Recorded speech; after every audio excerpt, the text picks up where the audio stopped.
Échange donc énergétique dans un circuit oscillant. On commencera par 3A. Énergie totale dans un circuit RLC, série évidemment. Nous ne traitons que le cas où l'association est série.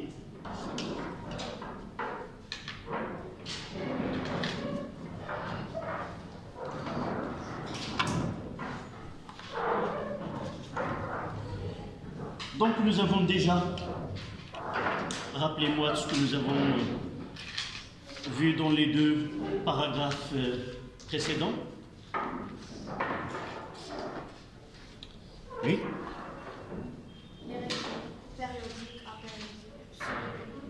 Donc nous avons d'abord, c'est quoi un circuit série RLC? C'est une association série d'une bobine, d'un conducteur ohmique et d'un condensateur. Nous avons parlé des oscillations libres. Ça veut dire quoi? Pas de générateur, mais l'unique source d'énergie est celle qui est emmagasinée dans le condensateur. En quelque sorte, ce que nous avons étudié, c'est quoi? C'est la décharge d'un condensateur dans une bobine. Et nous avons ajouté un conducteur ohmique pour raison. Quelle est la raison pour laquelle nous avons utilisé un conducteur ohmique dont la résistance est variable? C'est pour étudier les régimes des oscillations dans un tel circuit. Et à partir de ce R total, nous avons pu, et cela nous l'avons pu mettre en évidence par l'équation différentielle. Nous avons établi l'équation différentielle d'un tel circuit et nous avons dit que c'est une équation de second ordre, et nous avons, à partir de delta prime, nous avons dit qu'il y a trois cas de solution, c'est-à-dire trois régimes. Régime critique, c'est pour tel delta prime est égal à 0. Régime apériodique, lorsque R est supérieur à R critique, et ce R critique, nous pouvons la déterminer à partir de ce delta prime est égal à 0. Et pour R inférieur à une valeur critique aussi, et cette valeur-là dépend de L, dépend de C, c'est ces deux grandeurs qui définissent la valeur de R. Et par la suite, nous avons traité le cas, c'était je pense le deuxième paragraphe, c'est étudier un circuit idéal. Un circuit idéal, c'est un circuit tout simplement LC, où nous supposons qu'il y a uniquement une bobine pure, il n'a que l'effet inductif et le condensateur uniquement. Nous avons établi l'équation différentielle qui est de second ordre, et nous avons la solution de I, de UC. Ce sont des fonctions périodiques qui ont les grandeurs étudiées, soit I, soit UC, gardent les mêmes valeurs extrémales d'une façon périodique. Et nous avons dit que les oscillations ou le circuit LC, c'est quoi? C'est un oscillant électrique au cours duquel la charge et la décharge du condensateur se fait de façon périodique et se joue entre les deux. L'étude que nous avons élaborée jusqu'à maintenant, c'est à partir des grandeurs I, U et les grandeurs habituelles. Là, on va essayer de revoir ce que nous avons vu, mais de point de vue énergétique. On commence d'abord par l'énergie totale que dispose un circuit RLC, et nous savons qu'il y a uniquement, malgré l'existence des trois dipôles, il n'y a que deux qui permettent d'avoir de l'énergie dans ce circuit. Oui? Il y a de l'énergie électrique qui est générée par le condensateur, et dans une autre étape, c'est la bobine qui va générer de l'énergie magnétique, et nous avons déjà l'expression. Donc l'énergie totale d'un tel circuit, c'est la somme de l'énergie électrique et de l'énergie magnétique. D'accord? Donc on va 3,1, c'est une définition, donc ce E est égal à E petit e plus E petit m. E est l'énergie électrique. E petit e, c'est 1 demi C plus C de T au carré. Et E petit m, c'est 1 demi L fois I T au carré. Je mettrai UC de T, c'est-à-dire ce sont deux fonctions qui varient au cours du temps. Mais on peut alléger l'écriture, ne pas mentionner entre parenthèses ce T, et uniquement l'écriture du U minuscule et du I minuscule, ça veut dire que ce sont des valeurs instantanées. D'accord? Mais j'ai l'habitude de l'écrire de cette façon-là.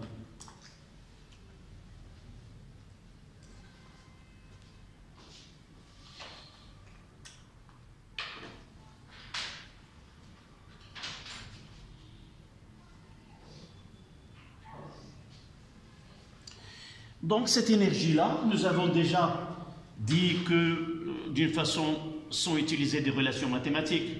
Nous avons dit qu'il y a un phénomène d'amortissement lorsque nous traitons le cas d'un circuit RLC. Et nous avons dit que ces oscillations qui sont amorties, c'est dû à quoi? C'est dû à la dissipation de l'énergie de circuits se forme de chaleur au niveau de la résistance. Mais on va voir ici, dans le cas d'un circuit LC, nous n'avons pas parlé de ce que se produit pour l'énergie totale du circuit, mais là on va essayer de traiter cette énergie totale, la variation de cette énergie pour un circuit LC idéal et pour un circuit RLC. Et nous allons montrer vraiment que cette énergie qui est perdue ou dissipée dans le cas d'un circuit RLC, c'est dû à la présence de résistance dans les circuits et à partir d'une formule mathématique.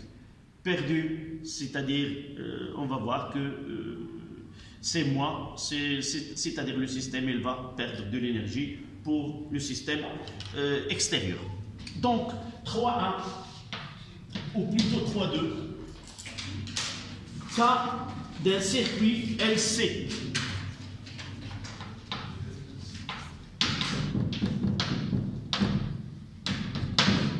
Cas d'un circuit LC. Ou cas d'un circuit idéal. 3.1, c'est pour répondre à une question, donner l'énergie totale du circuit. C'est une simple définition.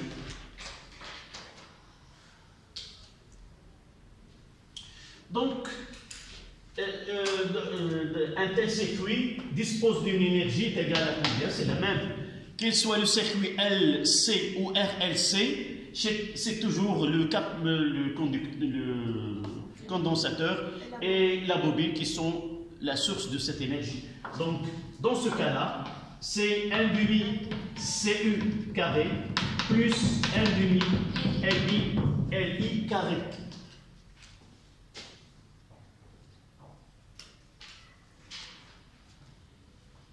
Nous voulons connaître cette énergie-là.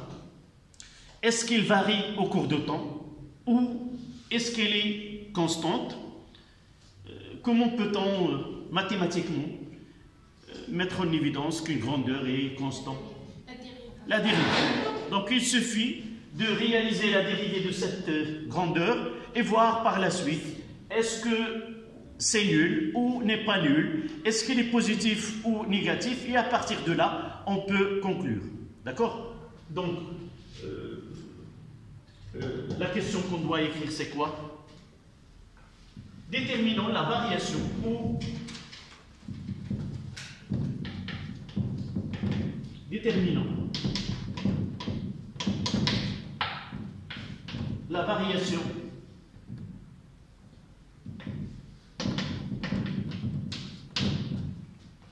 de l'énergie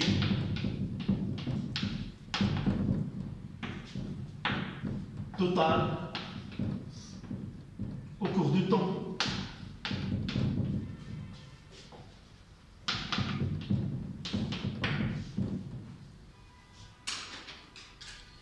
Donc, donnez-moi ce travail-là, qu'est-ce qu'on va faire?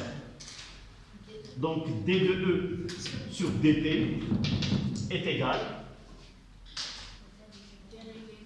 Oui, on va faire petit à petit, c'est D de T de 1 demi C U C carré plus 1 demi L la dérivée. La dérivée de D sur dt de 1 sur 2 LI carré. Nous avons là la dérivée de lambda f de x, c'est lambda f' de x. Donc, d de e sur dt est égal à 1 demi c d sur dt de uc carré, de la même 1 demi l d sur dt de i carré.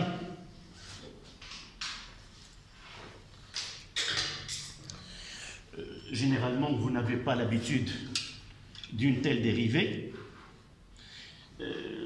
Et même si vous n'avez pas l'habitude, je vous demande de me donner à quoi est égale cette dérivée-là.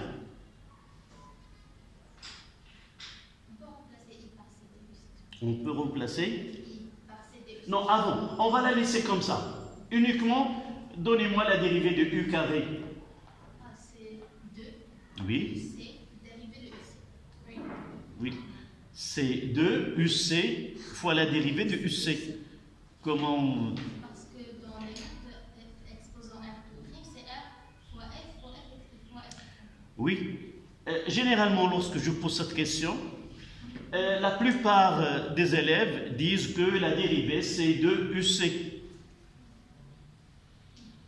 Mais là, la dérivée, c'est par rapport au temps. Et là, il n'apparaît pas. C'est pour cela, ici, j'ai mis en fonction de t. Et là, en fonction de t. En réalité, ce UC, c'est quoi? C'est F rang G de t. D'une autre manière, je peux dire que, uniquement pour comprendre comment je dois faire, votre camarade, il a donné la bonne réponse. Mais là, d sur dt de UC carré. En réalité, on change de variable de dérivation. On écrira c'est d sur d de UC de UC carré fois d de UC sur dt. Voilà en réalité comment on doit procéder. Si j'ai la variable UC, ça sera de UC. Mais puisque le variable t, je fais un changement de variable. Au lieu de dériver directement par le temps, je dérive d'abord par UC, puis UC sur dt. C'est la même chose que vous avez traité en mathématiques. C'est f rang g de x prime est égal à f prime rang g fois g prime comme sinus, comme nous avons fait pour le sinus. D'accord? Ça, vous le compreniez. Vous le comprenez, et là, voilà l'explication. De la même façon, ça donne donc d de e sur dt est égal ce 2 avec le 2 se simplifie. Il nous donne c fois uc, d de uc sur dt. Ça donne de l'autre côté, c'est L fois I fois d de I sur dt.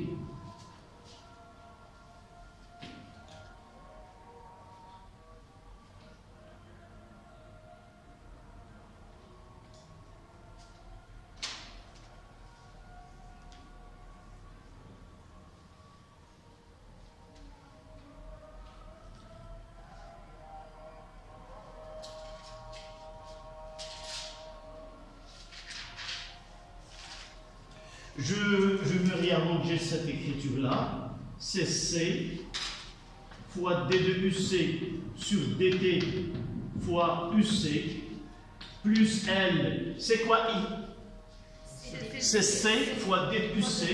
C'est C fois D de UC sur DT fois D de I. Je vais essayer de l'exprimer en fonction de UC. Déjà, I, nous l'avons dit que c'est D plus C. Donc, ça donne là, c'est quoi? C'est C fois D carré fois C, D carré de UC sur DT carré. Voici la dérivée. Vous voyez qu'il y a un facteur commun. C'est C D plus C qui est égal à C D de UC sur DT, facteur de UC plus LC D carré. Donc là, elle reste LC D carré de UC sur DT carré. Voilà.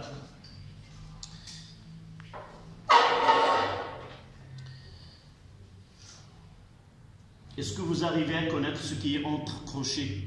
C'est quoi? C'est l'équation différentielle d'un circuit LC. Ça veut dire quoi? Ça veut dire que ce terme-là, il est nul. Et par la suite, D de E sur DT est égal à une valeur non nulle fois 0. Donc, D de E sur DT est égal à 0. Ça veut dire que l'énergie, elle est constante. D'accord? Donc, prenez ceci, on continuera par la suite. Parmi les questions que vous allez trouver dans les exercices, ce travail-là. Montrez que l'énergie d'un circuit LC est constante. Et à partir de là, nous pouvons, par réalisation de dérivée de l'énergie totale, on peut montrer que cette énergie elle est constante.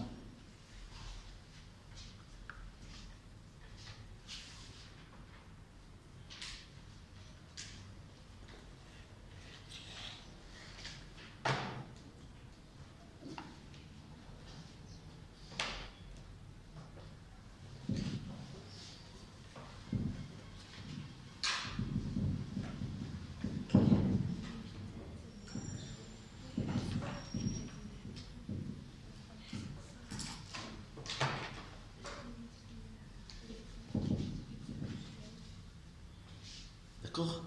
Y a-t-il une question? Non? Ça veut dire que vous avez terminé d'écrire? Oui. C'est ça la référence auquel j'efface le tableau, je continue. Lorsque je trouve des discussions, ça veut dire qu'il y a un temps mort et je dois le rattraper.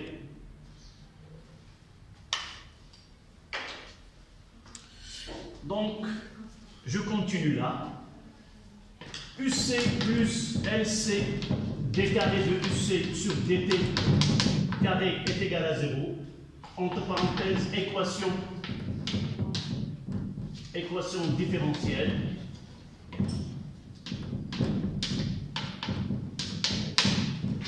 Ce qui donne D de E sur DT est égal à 0. Donc E est égal à une constante. Donc l'énergie, elle est constante, ne se dissipe pas, et en contrepartie, si vous voulez, il n'y a pas de résistance.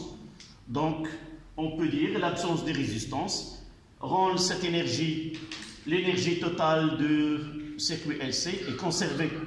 Il y a conservation de l'énergie totale.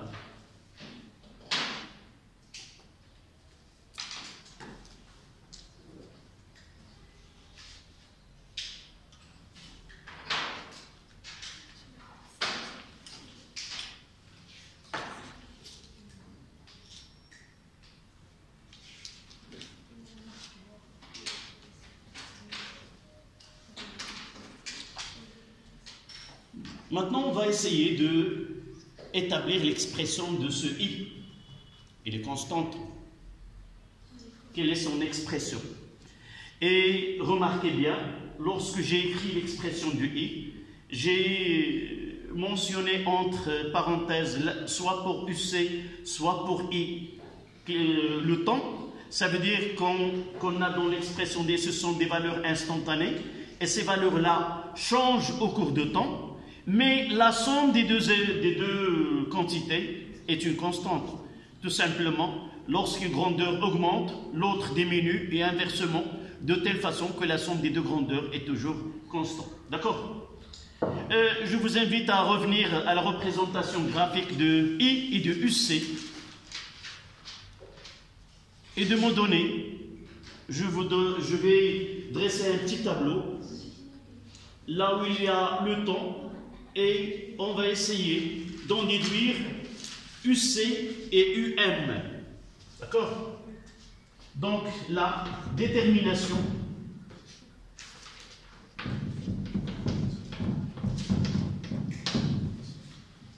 de l'expression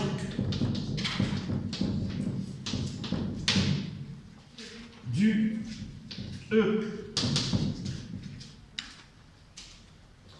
Gardez cette page devant vous, le temps de dresser un petit tableau et vous allez m'aider à le remplir. Donc il y a le temps, il y a E petit e et la E petit m. Je vous demande de bien lire ces expressions, en déduire. En réalité, on n'a pas les fonctions, l'énergie électrique ou l'énergie magnétique, mais nous avons les expressions. Nous avons la I et nous avons UC, donc c'est facile d'en déduire. Donc, AT est égal à 0 et AT est égal à T0 sur 4, par exemple. T0 sur 4. N'oublions pas que l'expression de E, petit e c'est 1 demi, c'est UC carré, et E, indice M, c'est 1 demi, LI carré.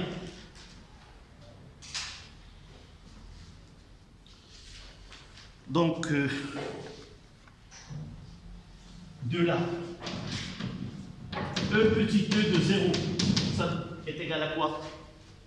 C'est 1 demi, C plus C 0 carré. À quoi est égal cette UC0? C'est E. C'est U0, c'est E. Donc, je vais remplir là, 1 demi, c'est E carré. C'est 1 demi, c'est E carré.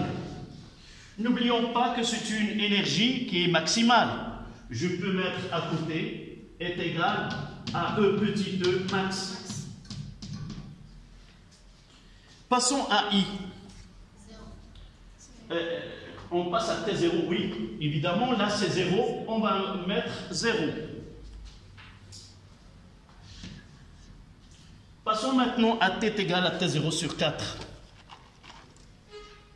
Combien est égal à UC?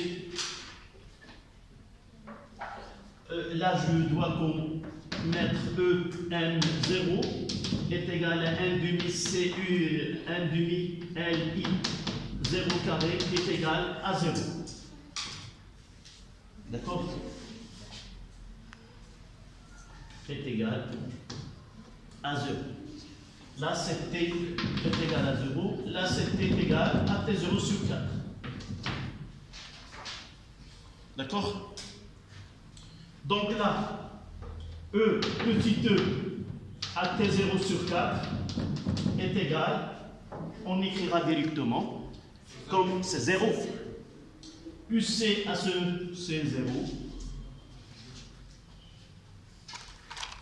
Donc là, c'est 0.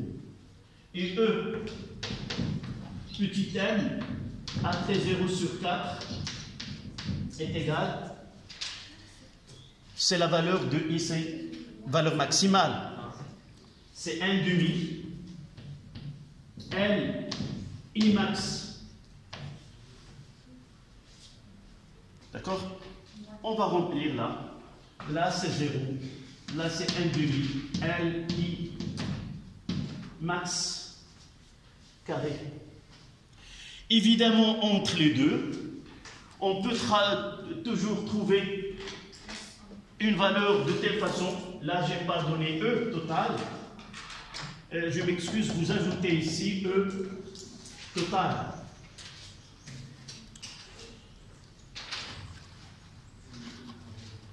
E total, c'est en premier 1 demi C carré.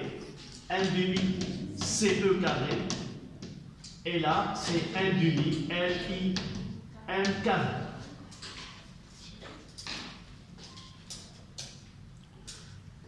Voilà.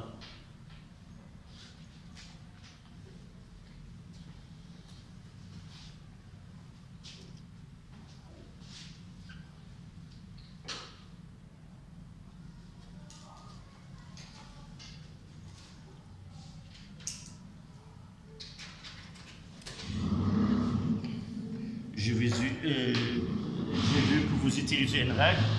Il vaut mieux de le mettre dans un petit tableau.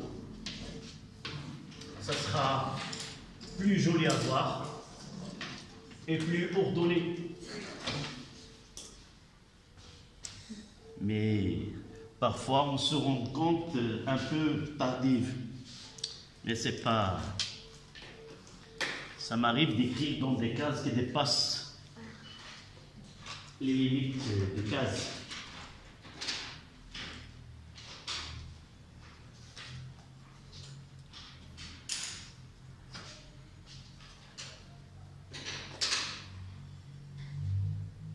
Là, c'est la première méthode d'arriver, c'est d'utiliser la dérivée. On va voir l'autre méthode, c'est la méthode analytique.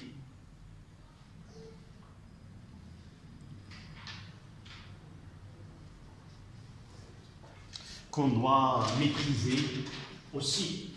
Parce que dans un exercice, on peut vous demander de deux manières de prouver que cette énergie dans un circuit LC, elle est constante. Si on n'exige pas une méthode bien donnée, vous avez le choix. Et la plus facile, c'est celle-là, celle d'utiliser la dérivée. L'autre, ça dépend de l'exercice. Parfois, on demande de donner l'expression de I, donner l'expression de UC, et par la suite, ils nous disent en déduire que l'énergie, comme on va voir tout à l'heure, juste après la conclusion de cette partie-là.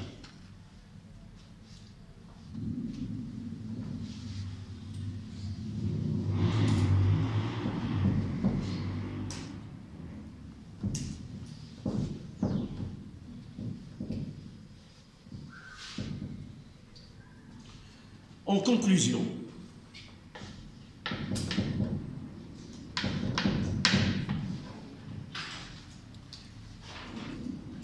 on écrira que ce E est égal à 1 demi CE carré qui est égal à 1 demi LIM carré. La plupart, il y en a certains qui n'arrivent pas à différencier que pour les valeurs instantanées, c'est la somme, et pour les valeurs extrémales, c'est égal. Jamais on écrira E, 1 demi CE carré plus 1 demi LIM carré. Là, faites attention. Entre les valeurs instantanées, c'est la somme, et avec les valeurs maximales, c'est égal. Là, on peut tirer une petite question, une petite relation. N'oublions pas que je peux ajouter ces 1 demi Q carré, Q max carré sur C. C'est la même chose. Dans un exercice, je peux utiliser celle-là plutôt que celle-là. Si le but de l'exercice, c'est d'abord calculer la Q maximale. Et de là, on va essayer de retrouver une relation que nous avons déjà donnée entre ces deux. C'est quoi? Ce 1 demi LM, 1 demi LIM carré est égal à 1 demi QM carré sur C. Et là, nous pouvons écrire que IM carré est égal à 1 sur LC fois QM carré. Et ce 1 sur C, c'est quoi? C'est oméga carré. Oméga 0 carré.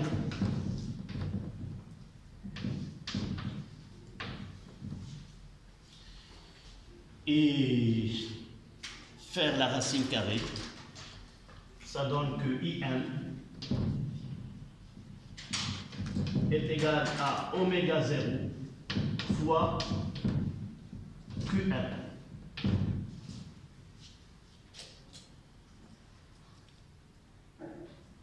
Essayez de vous entraîner parce que dans un exercice, on peut prévoir plusieurs relations et ayez l'habitude de transformer une grandeur à une autre et de faire apparaître des relations telles que celle-ci.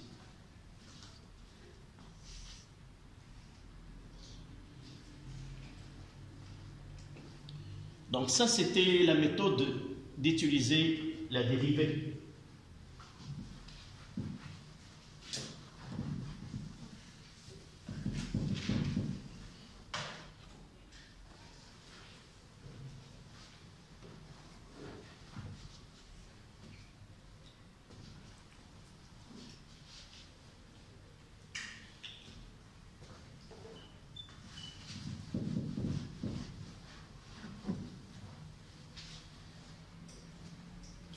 Prévoir l'autre méthode.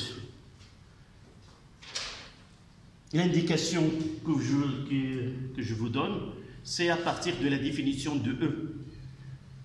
Voilà le point de départ. E est égal à 1 demi LI carré plus 1 demi CU C carré. Pour arriver, qu'est-ce que nous devons faire? Nous devons connaître quoi? UC. Et nous avons déjà écrit que UC de T est égal à E cosinus oméga 0, d'accord? Ou 2pi sur T0 fois T, ou oméga 0, c'est la même chose. Et I, c'était, on va garder I par son expression. Quelle est l'expression de I? I est égal à C de 2C sur dt. Dérivée de cosinus, nous l'avons déjà donné. Nous pouvons c'est égal à moins sinus moins IM. Sinus de 2pi sur T0 fois T. Sans oublier que ce IM là, IM est égal à quoi? C'est oméga 0 fois Q max, et Q c'est quoi? CE est égal à oméga 0 QCC fois E. Nous avons déjà essayé l'expression du IM, mais puisque nous utilisons E, et là que Q est égal à C fois E, on aura besoin par la suite. Donc, le travail maintenant est connu, il suffit de remplacer. Donc, E est égal à 1 demi L fois IM le moins, évidemment IM sinus de 2pi sur T0 fois T, le tout au carré, plus 1 demi C fois E, cosinus de 2pi sur T0 fois T, le tout au carré.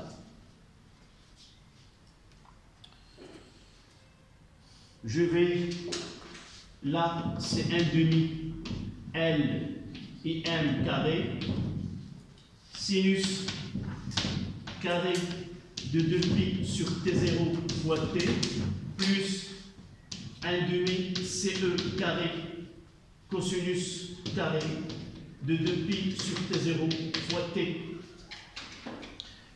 Je vais essayer. Soit je remplace IM par oméga 0 CE, soit je remplace E par l'autre. Ça dépend de ce qu'on demande. Le plus simple ici, c'est il vaut mieux de remplacer IM par cette expression-là.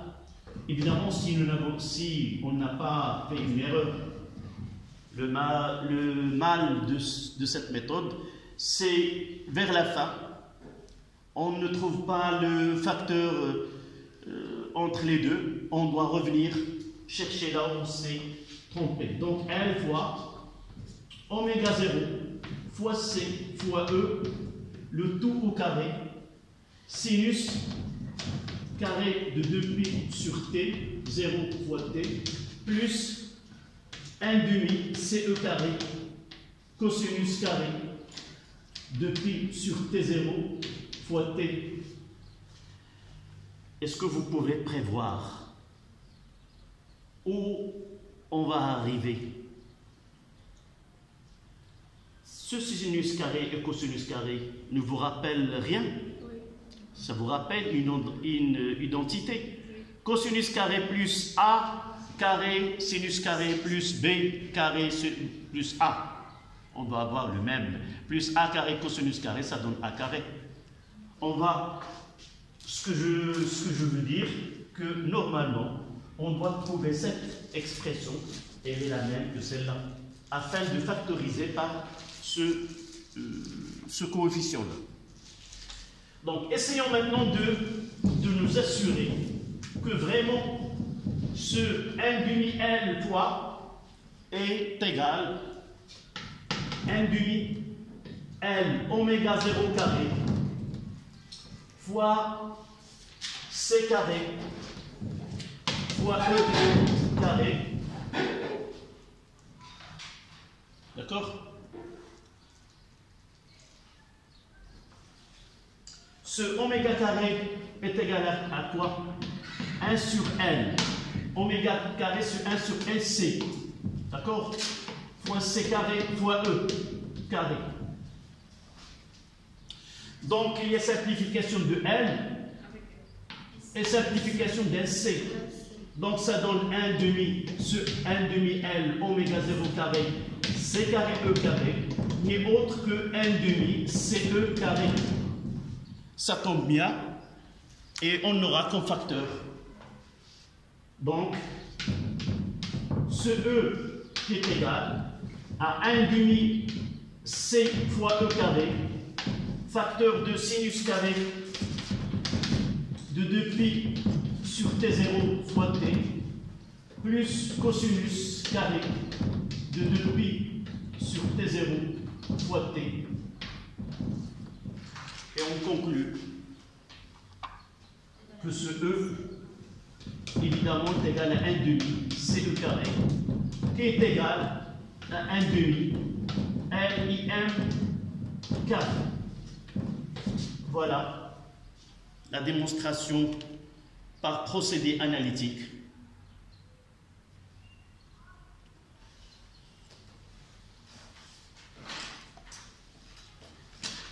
Je reprends une deuxième fois qu'une telle méthode elle est donnée par l'exercice. Si on vous demande ouvertement montrer que l'énergie est constante, l'énergie, vous avez le choix. Mais parfois des questions, donnez l'expression de I, donnez l'expression de UC, en déduire que l'énergie est constante, vous n'avez qu'à appliquer celle-là. En déduire, c'est-à-dire en se basant sur I de T et UC de T, vous devez montrer que cette énergie est constante.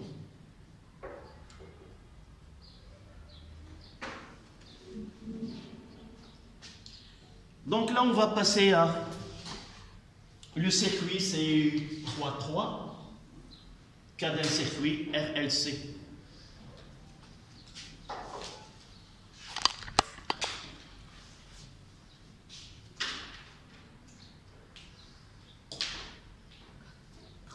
Essayez de vous entraîner. Peut-être j'ai lancé un exercice thématique. Ça commence par RC et ça finit par RLC. Et je vais prévoir un exercice comme devoir par la suite. Il commencera par RL et ça finira par RLC. Et là, on va essayer de voir deux types d'exercices. Mais le nouveau de l'exercice de devoir, c'est de résoudre l'équation différentielle par la méthode d'Euler. Cette méthode-là, c'est une méthode qui est approchée et on va la voir par la suite. C'est obligatoire en mécanique. Mais là, on va essayer de nous entraîner dans l'électricité et lorsqu'on arrivera à la mécanique, on aura des notions comment traiter, comment résoudre. Et une équation différentielle, non pas parce que on n'arrive pas à donner la résolution. Donc c'est pour cela qu'on utilise cette méthode approchée. Nous n'avons pas une méthode analytique prête à appliquer comme nous avons vu pour RC ou pour RL ou pour LC. Mais pour des cas comme ça, on utilisera une méthode qui nous a été donnée par ce savant Euler. C'est un mathématicien.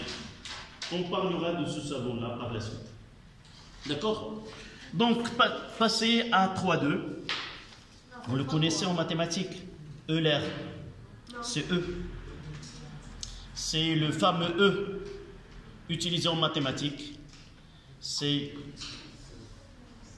ce génie mathématicien. Donc, 3,3. Cas d'un circuit RS.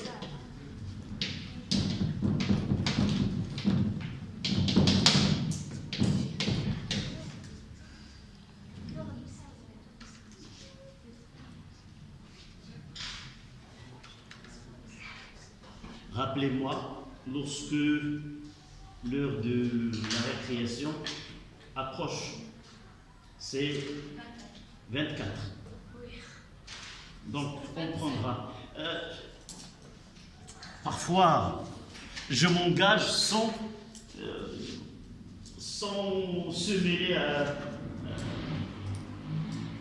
à l'horlogerie petite là.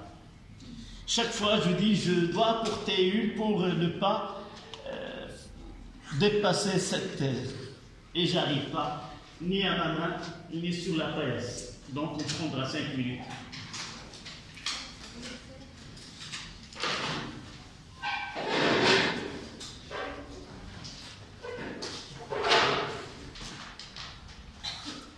Trois cas d'un circuit réel RLC.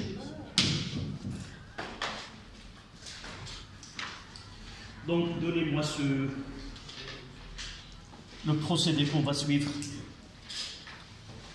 D'abord, qu'est-ce qu'on va, après cette pause, qu'est-ce qu'on cherche? On répondra à la question, est-ce que l'énergie totale dans le cas d'un circuit réel RLC, est-ce qu'elle est constante ou non? D'accord? Déjà, nous avons, c'est pas la peine de refaire ce travail-là. D2E sur dt est égal, donnez-moi cette expression. C, UC, D de UC sur dt, c'est ça? Plus, là c'est pour UC, l'autre c'est I, c'est L, I, D de I sur dt. C'est ça? Si vous ne contrôlez pas cette expression, à la fin, on doit revenir à la source et dire que la relation n'est pas... Donc, là, on va essayer de la réduire de la même façon. Cette dérivée, c'était quoi, d'après l'étude que nous venons de faire? C'est C d de UC sur dt, facteur. Pour faciliter la tâche, la dernière expression, c'est C d de UC sur dt, facteur de UC, plus LC d carré de UC sur dt carré. Pour gagner un peu de temps. Et nous avons servi de l'équation différentielle pour travailler. Donc nous devons revenir à l'équation différentielle dans le cas de RC. K de RLC, puisque nous avons l'équation différentielle. L'équation différentielle, c'était d carré de UC sur dt carré plus R total sur LC sur L, d de UC sur dt plus UC sur LC. Parfois, il vaut mieux de faire le travail dès le début plutôt que de rappeler une formule qu'on peut... Ça, c'est une remarque pour vous. Soit qui est devant, nous l'avons déjà établi, soit de le rappeler comme ça, sans qu'il y ait écrit devant vous, ça donne un peu, est égal à 0. Donc, essayons de trouver ce qui est semblable de là, faire tirer ce... Donc, il vaut mieux, l'écriture, celle-là, ne convient pas à cette expression. Il vaut mieux de la garder LC, LC, plus là, c'est R total. D'accord? C'est R total fois C, plus UC. D'accord? Pourquoi? Parce que j'ai déjà LC d carré de UC et j'ai déjà UC. Ça, je la note, la relation 1 et là, la relation 2. De 2, je peux écrire quoi?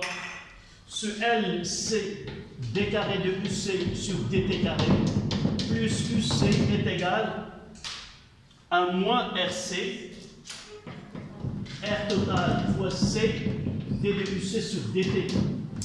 Et je vais l'écrire d'une façon plus simple, utilitaire, comme on va voir. C'est quoi ce IC, C d UC?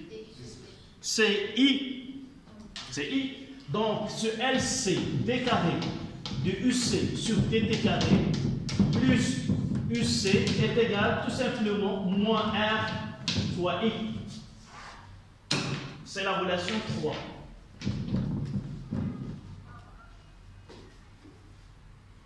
D'accord? Donc, ce 3, on va la remplacer dans 1. Et ça donne d de E sur dt est égal, ce C de UC sur dt, c'est quoi? Toujours, c'est I. Donc, c'est I fois moins RI. Et là, on va écrire que d de E sur dt est égal à moins R pi carré.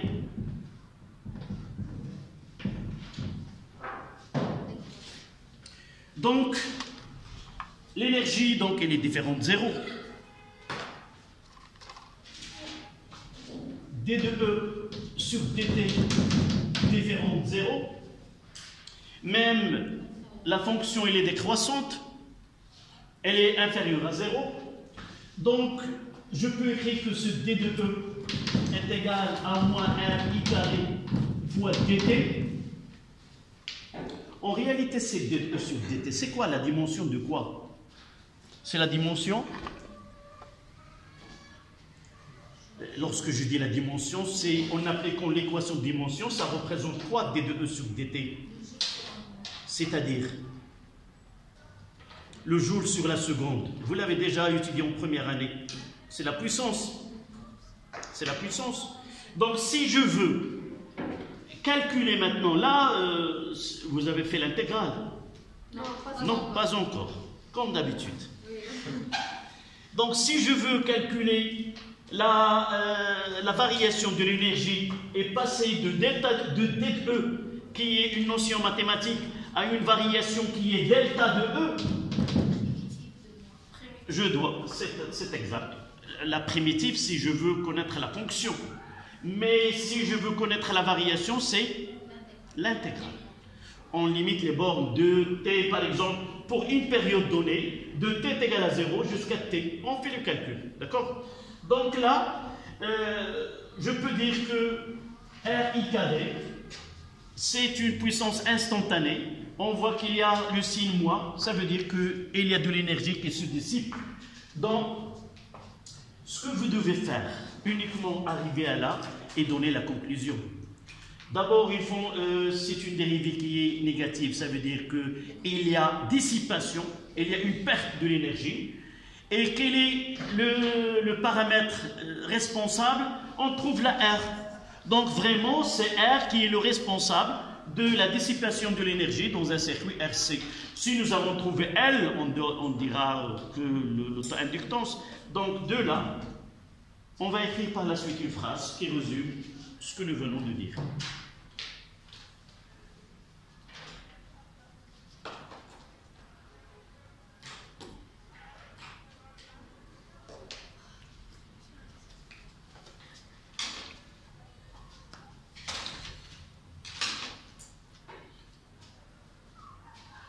Donc ce E, énergie totale,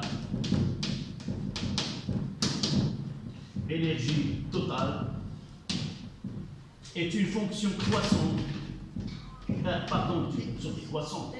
est une fonction décroissante au cours du temps. Au cours du temps.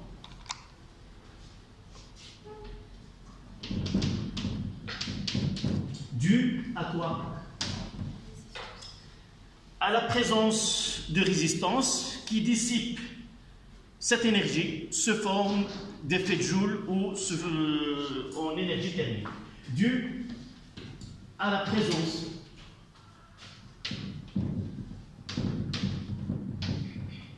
de résistance qui dissipe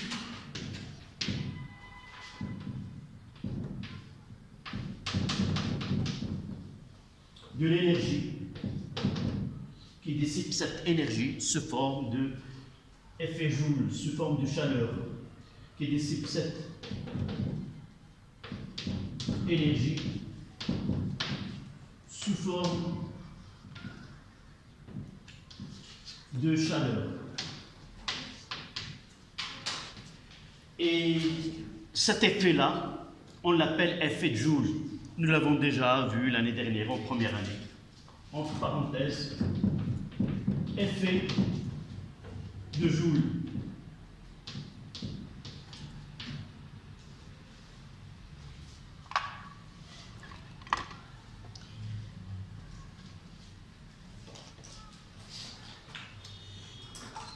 Évidemment, tout à l'heure, j'ai dit pour calculer I, il faut connaître l'expression mathématique de I en fonction de temps. Nous ne pouvons pas appliquer la fonction primitive de la façon que vous faites en mathématiques, c'est-à-dire j'ai RI. I, c'est I plus 1 sur 2 plus 1. Ce n'est pas acceptable. Là, c'est une fonction de temps. Il faut connaître l'expression mathématique, la faire entrer dans l'expression et faire l'intégrale. Si on arrive à... Évidemment, les fonctions que vous avez traitées en mathématiques dans l'intégrale peuvent vous aider. Et là, il y a une fonction cosinus et la fonction exponentielle. Je pense que vous pouvez appliquer les lois de la mathématique pour atteindre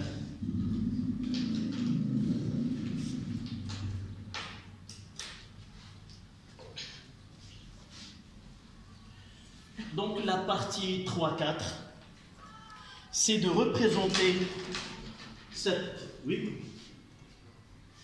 toujours essayer de me guider, de me rappeler. Je serai très... Surtout au tableau avec les formules. Un bon maestro, c'est pas par sa baguette, mais par les musiciens qui sont devant lui. Avec une baguette, je peux faire n'importe quoi. Je peux dire, mais c'est eux qui font le travail. C'est de la même façon. Toujours, je dis que le prof est l'image de ses élèves. Si quelqu'un suit cette leçon et dit que le cours est bien, c'est parce que j'ai devant moi des élèves qui ne me laissent pas faire des petites gaffes ou des erreurs. Merci pour le suivi. Donc, revenons à la partie 3-4.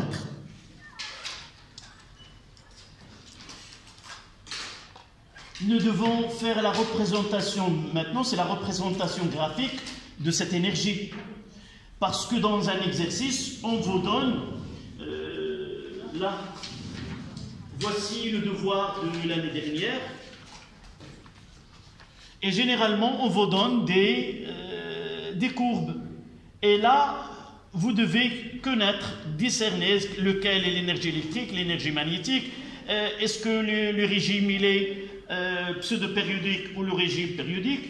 Et parfois, voici le devoir que vous devez travailler pour la semaine prochaine. Là, il y a des courbes qui donnent des régimes pseudo-périodiques avec des paramètres différents. Lorsqu'on fait varier R, on fait varier C, on fait varier. Donc, on ne vous demande pas de tracer des courbes, mais de les analyser et de les travailler. D'accord? Donc, 3-4.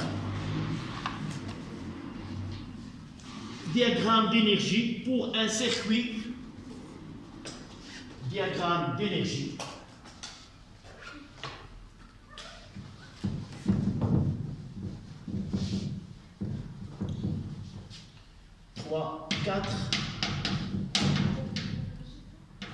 Diagramme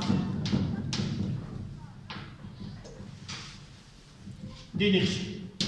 On va laisser le titre ouvert. Pourquoi je vais le laisser ouvert?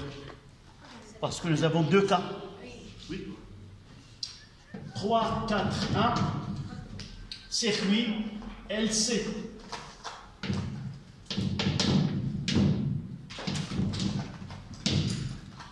Circuit LC.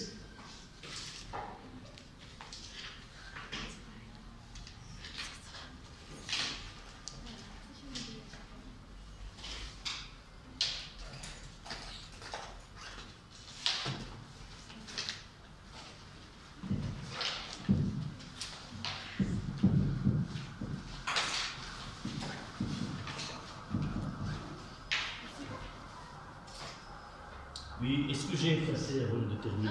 Ah oui, d'accord. Bon soin. La basalik.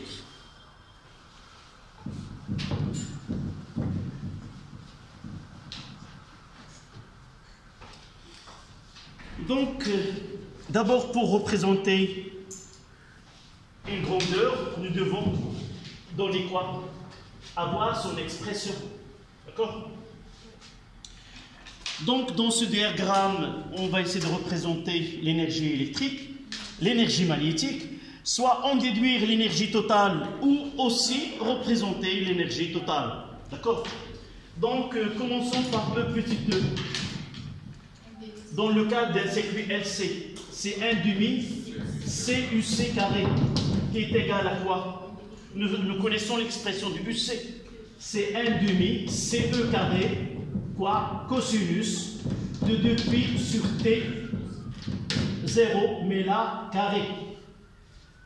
D'accord? Je vous laisse le soin de faire un petit travail. Peut-être on le démontrera dans un exercice. Cette fonction-là, cosinus de 2π sur T, c'est une fonction périodique de période T0. Mais la fonction cosinus carré, quelle serait sa période? Comment peut-on déterminer la période de cosinus carré?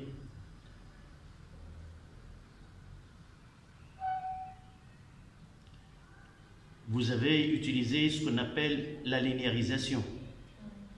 nous pouvons convertir cosinus carré en fonction de cosinus carré de A en fonction de cosinus carré de 2A. Vous vous rappelez de cette formule? C'est 1 moins cosinus de 2A sur 2 ou... Ça ne vient pas. Donc, c'est pas grave. J'ai dit, on traitera dans un exercice. Là, en linéarisant le cosinus carré, je vais trouver, là, il y a le 2. Ce qui m'intéresse là, ce carré, on trouvera, c'est cosinus de 2A.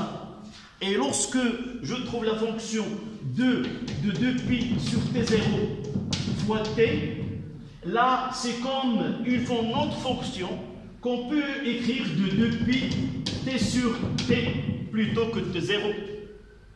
Et de là, je peux tirer que ce T est égal entre les deux. Il y a en fonction le carré, le double. Donc là, T, c'est T0 sur 2. D'accord? Essayez de faire cette démonstration, me le rappeler le samedi. Comment peut-on montrer que la fonction E, cette fonction E, elle a une période T qui est la moitié de celle de UC. Voici la question que je vous demande de penser. UC de T, elle a une période T0 et E petit e de T, il a une période T. D'accord? Et essayez de trouver la relation entre T et T0. Donc là, on va essayer de représenter. C'est facile de travailler uniquement sur une fonction et l'autre, on peut l'en déduire. Donc là, c'est E. Là, c'est l'énergie, d'une façon générale. On aura E petit e et E petit m et E, celle-là. Donc, essayons de faire une application là. Lorsque t est égal à 0, c'est 1, on commencera par 1 sur 2, c'est E carré.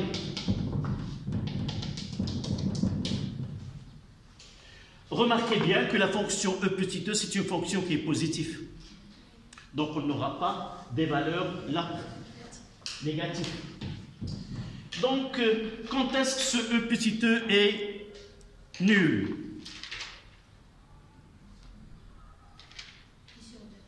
Pi sur 2, cosinus de pi sur 2, c'est 0. Donc, on aura ici, on aura là cette fonction.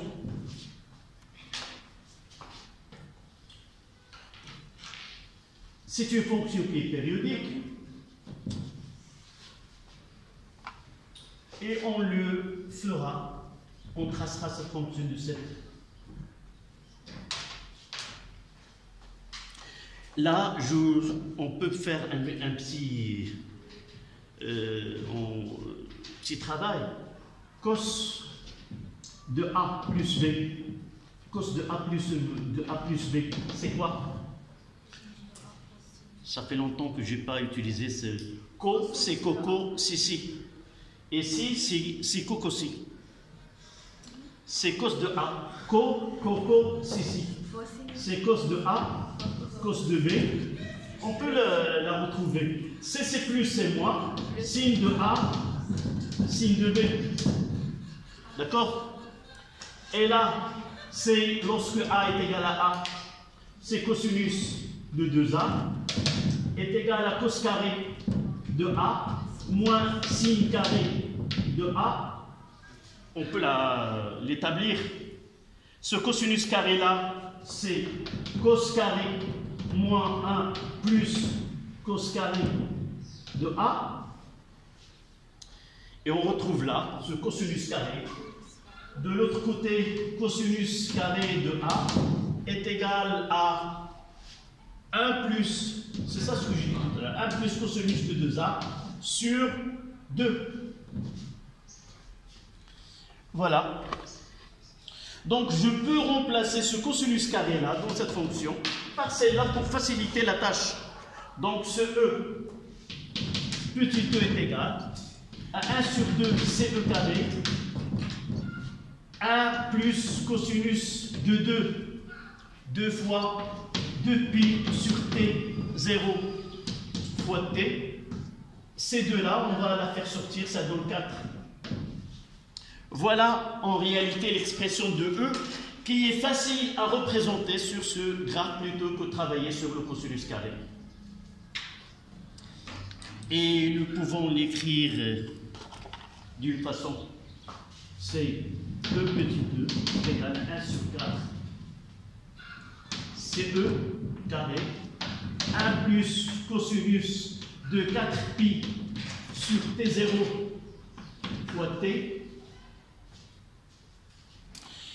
Et là, ce que j'ai dit tout à l'heure, donc mademoiselle, tu l'as noté sur ton bloc-notes pour le travailler. Je vais vous libérer de ce travail-là, on va le faire ici. Donc, je peux écrire que ce cosinus, c'est 2pi sur T est égal à 4pi sur T0. Et de là, on tire que T0, j'apporte là c'est T et là T0 sur 2.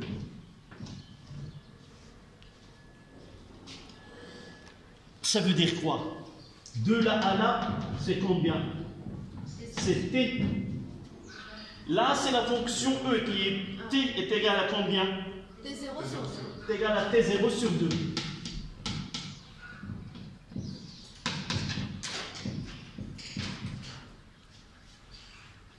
Voilà, on a fait le travail complet sans le laisser par la suite.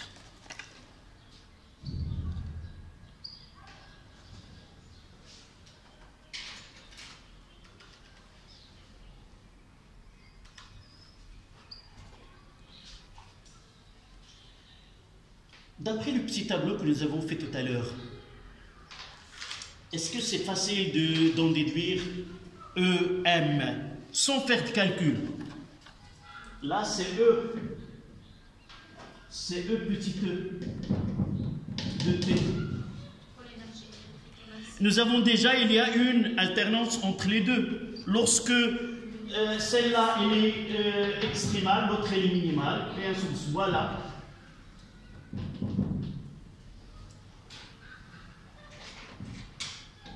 Et là, c'est E, indice petit m. C'est l'énergie magnétique.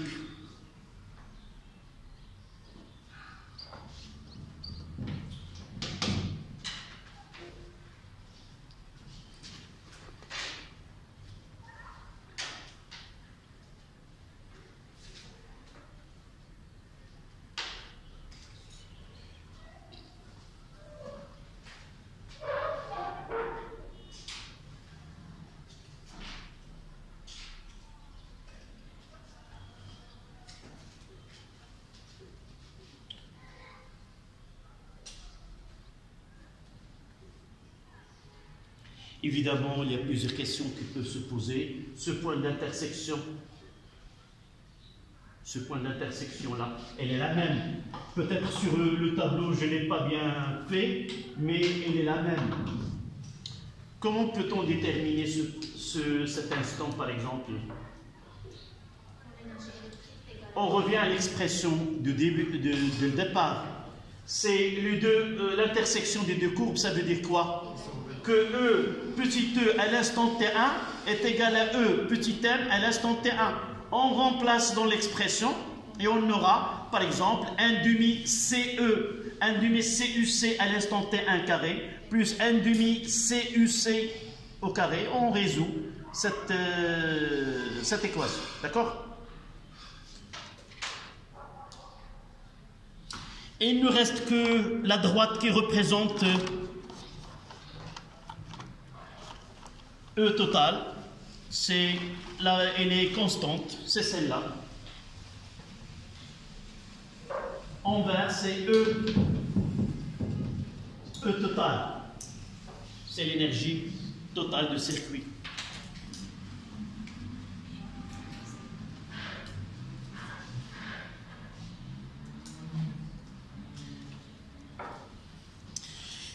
Généralement, on vous donne des courbes comme ça, numérotées 1 et 2. Et on pose la question d'identifier laquelle correspond à l'énergie électrique et laquelle correspond à l'énergie magnétique. Et vous devez justifier. Comment peut-on justifier que vraiment la courbe en jaune est l'énergie électrique et non pas l'énergie magnétique? C'est très bien, parce que dès le départ, nous avons dit, ces oscillations qui sont libres, nous ne pouvons plus les étudier sans que le condensateur est chargé initialement. Et par la suite, c'est lui qui dispose à l'instant t égale à 0 une énergie.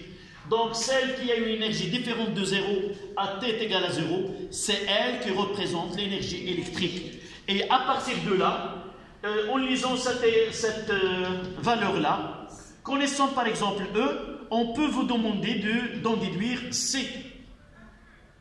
Là, c'est simple, nous avons deux courbes qui sont faciles à lire, mais on va voir dans la partie 2. Le 442, c'est le cas d'un circuit réel. 342, circuit RLC.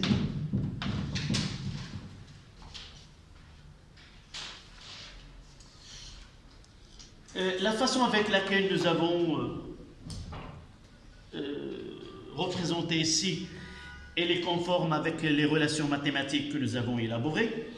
Mais dans le cas d'un circuit RLC, nous ne disposons pas, ou le programme ne permet pas de connaître UC, son expression, ou l'expression du I. C'est pour cela que vous allez trouver dans des exercices, en utilisant un système adéquat, par exemple un logiciel qui permet de tracer et de visualiser ces courbes-là, nous pouvons obtenir par exemple celle-là.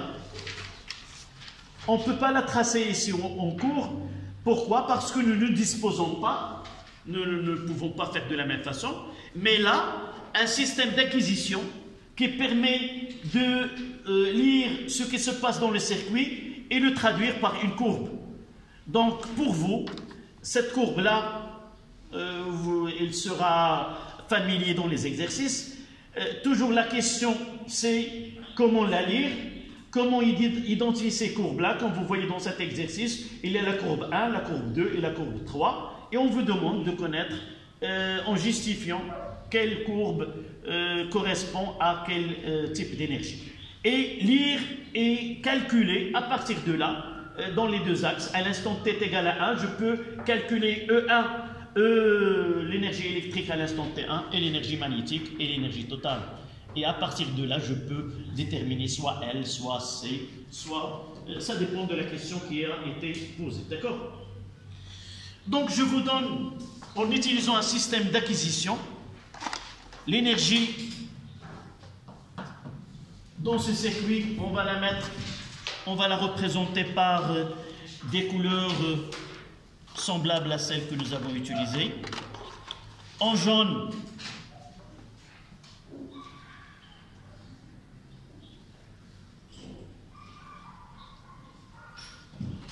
je l'ai fait sans souci d'échelle ou de considération, mais de toute façon, de là à là, ça sera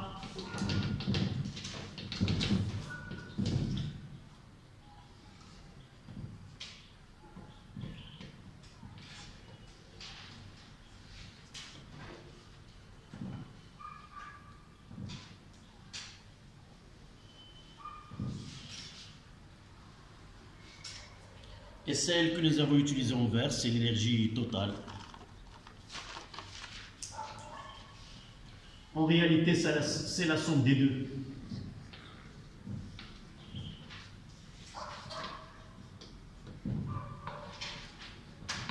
Là, c'est E qui est égal à E plus EM. En jaune, c'est E en fonction de temps. Et en bleu, c'est E, M en fonction de temps. N'oubliez pas de mentionner la pseudo-période. De là à là, ça sera T, et de même, ça sera de là à là. On doit avoir la même lecture. Là, c'est T. Évidemment, c'est énergie en fonction du temps.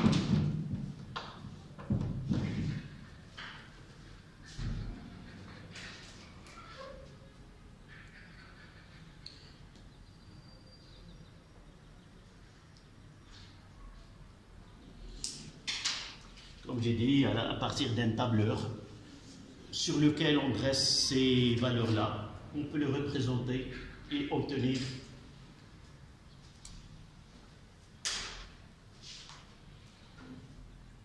les trois fonctions.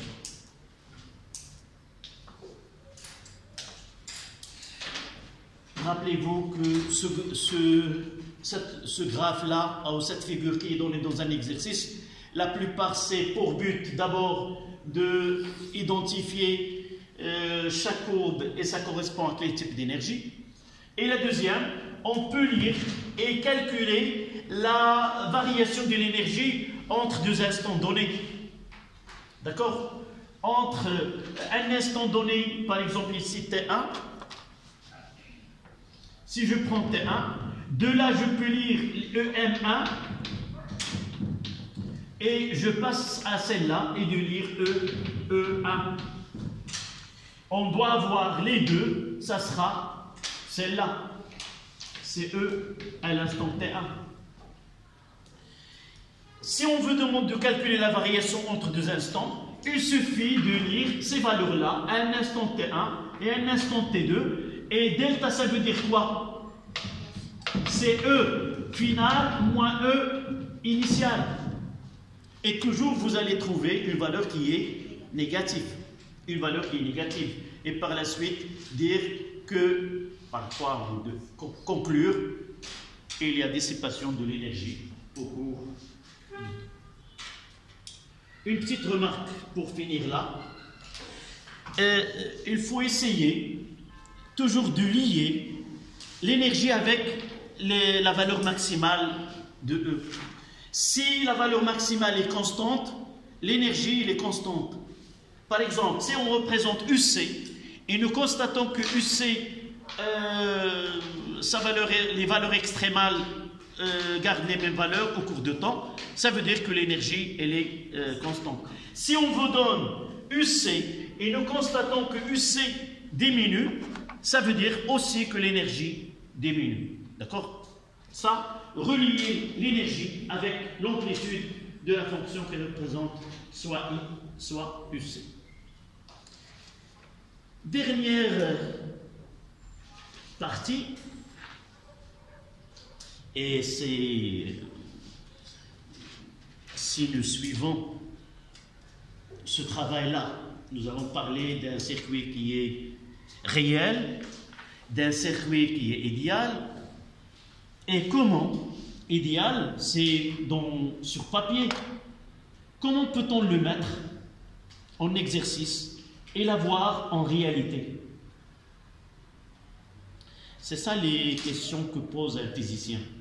Toujours à partir des questions qui sont pour les autres qui ne sont pas réalisables, et par la suite on arrive à réaliser ce travail-là. Toujours, je l'ai mentionné l'année dernière avec mes élèves en première année sciences maths, c'était le premier principe ou le principe zéro de la thermodynamique. On disait que toujours la chaleur, elle passe toujours du corps le plus chaud vers le corps le plus froid. C'est le principe zéro. Et tout le monde ne tient pas compte, n'essaie pas de penser à ce principe zéro. Un ou deux, ils ont dit, pourquoi on ne peut pas avoir l'inverse? Faire évacuer de l'énergie du corps froid et vers le corps chaud et avoir un corps qui est plus froid et l'autre qui est plus chaud. Ça, c'est pour les uns, c'est de la folie. Mais c'était l'objet du premier principe de la thermodynamique. Et il a répondu que c'est vrai, nous le pouvons faire, mais à condition. Et ce premier principe, c'est delta de U est égal à W plus Q. Si tu veux faire ce travail, tu dois payer, avoir de l'énergie pour le réaliser. Et le fruit, c'était quoi? Le frigidaire, la plus élément qu'on peut avoir comme application. À l'intérieur, il devient plus froid. Et à l'extérieur, dans la cuisine, il devient plus chaud par le radiateur qui est dans le dos. De la même façon ici, nous avons un cas qui est idéal, un cas qui est réel, mais nous pouvons rendre un cas qui est réel où il y a dissipation de l'énergie, le rendre comme un circuit LC où les oscillations seront périodiques. Proposez-moi une réponse, une suggestion pour travailler là-dessus. Oui, généralement, ce type de question, ce type de problème rend les physiciens à poser la question: quel est l'élément qui a pu rendre cette énergie qui se dissipe au cours du temps? C'est la présence d'un conducteur ohmique. Donc voici la proposition, comment peut-on ajouter quelque chose à ce circuit de telle façon à opposer l'effet de cette résistance? La résistance se présente dans le circuit sous forme de quoi comme tension? RI. Donc, ce génie qui va travailler sur la question, qu'est-ce qu'il va penser? Chercher un dipôle qui va d'abord se manifester dans le circuit comme quoi? Comme un dipôle ohmique. Mais quelle est la singularité de sa résistance? Comment il apparaîtra dans le circuit pour éliminer RI? Il doit être moins RI. Il va se comporter dans un tel circuit comme un conducteur ohmique à résistance négative. Voilà la proposition. Cette proposition doit être travaillée. Et comment peut-on faire un montage dans lequel, au bord de ce montage-là, on aura un générateur qui nous donne ce U est égal à K fois I. C'est un générateur, mais on va l'injecter dans le circuit comme récepteur. Et ce UG qui est égal à K fois I comme récepteur, ça devient comment? Moins K fois I. Donc un tel montage, ce qui reste quoi? C'est de régler ce K sur quoi? Sur ce R total. Et ainsi, nous établissons ce qu'on appelle quoi? Entretenir une oscillation et le rendre périodique. Ces oscillations qui sont amorties peuvent être entretenues et rester périodiques avec la période, cette période T0. Il suffit d'utiliser un générateur qui donne une tension qui est proportionnelle à l'intensité de courant et elle va jouer le rôle de ce moins R. D'accord? Donc vous mettez 3, 5, entretien des oscillations dans un circuit RS. C'est 3, 5. Entretien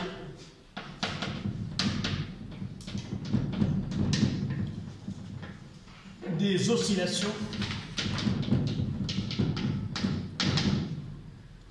dans un circuit RSC.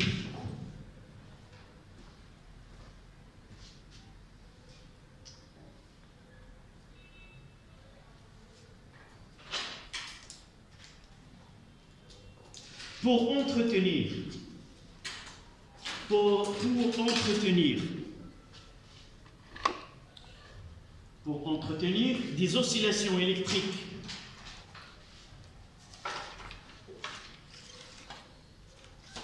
dans un circuit RLC série, il suffit d'utiliser un générateur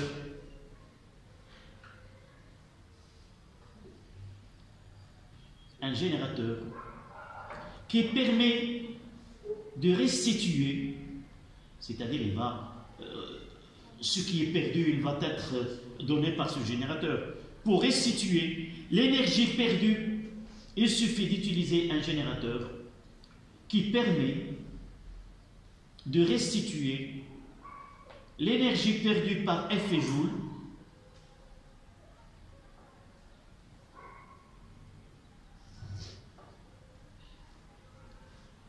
dont la tension entre ces bornes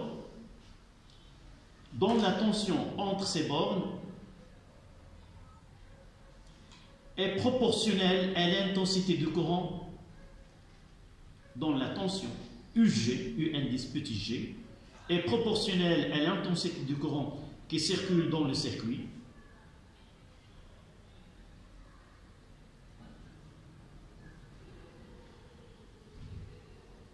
Point. Avec un tel générateur,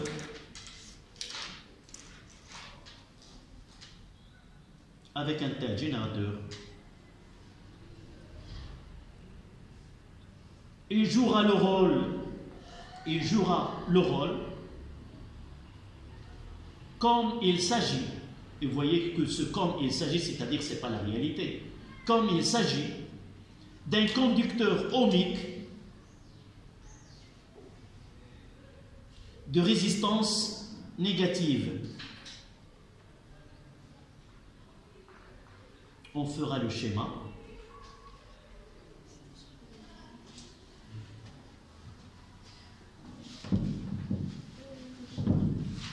Et joue le rôle d'un conducteur ohmique de résistance négative. Donc voici le générateur. Voici R. Voici LR. Et voici C.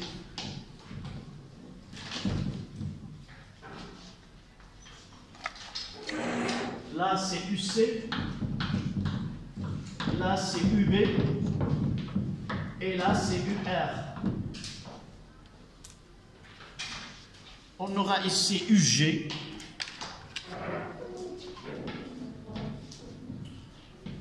UG, de telle façon que UG est égal à K fois I. Là c'est le sens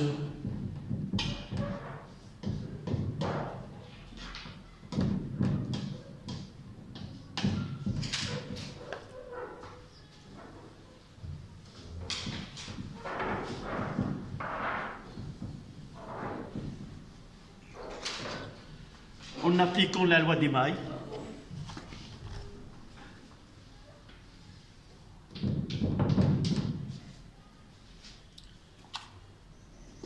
Ça donne UR plus UC plus UB moins UG est égal à 0.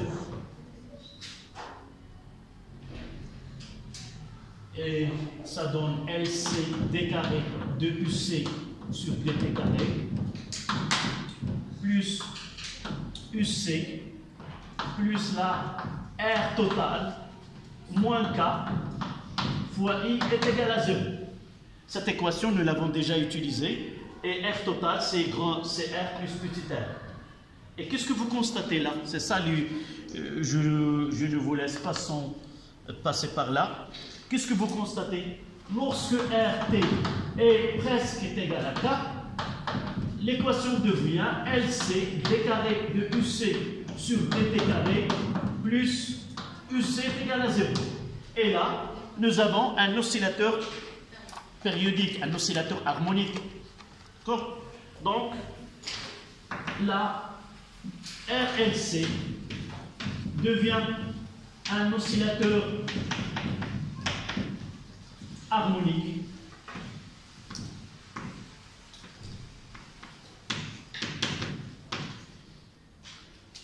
Et on dira que les oscillations sont entretenues, réalisent donc les oscillations, et c'est là où on va s'arrêter. Oscillations entretenues. Entretenues. En arabe, on utilise le terme siyanet. Le suivi de continus, comme ce qu'on appelle siyana, c'est il faut suivre. Là, il y a chaque période, on doit donner l'énergie nécessaire pour. C'est pas la même quantité, mais de période à période, ça nécessite une quantité qui est adéquate. Voilà le cours de RLC terminé. Donc, on ne va pas corriger le devoir le samedi, c'est la semaine d'après. Et je vais essayer. Il nous reste le dosage. On va le traiter sous forme un exercice thématique. Du début, ce sera en 2 pages. Dès le début, comment on fait le dosage, les indicateurs colorés et les courbes. J'essaierai, Inch'Allah, de préparer cette série. Si j'arrive à le donner avant, essayez de la travailler. Et j'aurai des exemplaires ici en papier. Et vous aurez avant cela un exemplaire digital et électronique, si vous voulez. Voilà, merci.